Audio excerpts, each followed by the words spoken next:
You have to choose your tack according to the shape of his back when we're talking about saddles.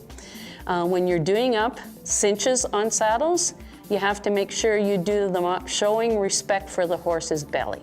So we do it up just tight enough so if he moves a little bit or shakes, the saddle isn't going to fall off. Move the horse a little bit, do it up a bit tighter, and walk him again and do it up again. So if you do it up in 3 stages with movement in between, the horse is less likely to learn to become defensive about you doing up the saddle too tight.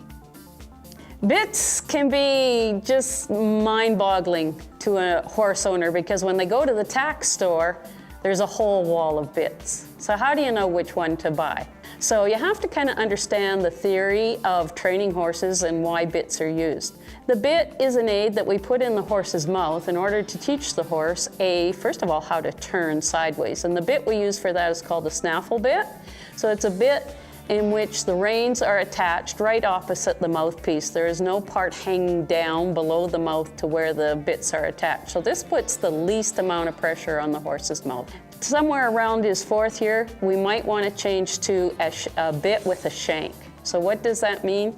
That means there's something attached to the edges of the bit that go down, and the reins are attached to that. So when we pull on it, it puts pressure under his chin. So the difference between a snaffle and a curb, non-leverage and leverage.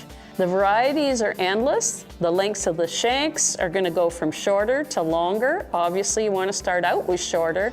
And if you are not getting the job done, you probably need professional help rather than just increasing the contact and the pressure on the horse's mouth. You're only likely going to make the horse more resistive to the bit.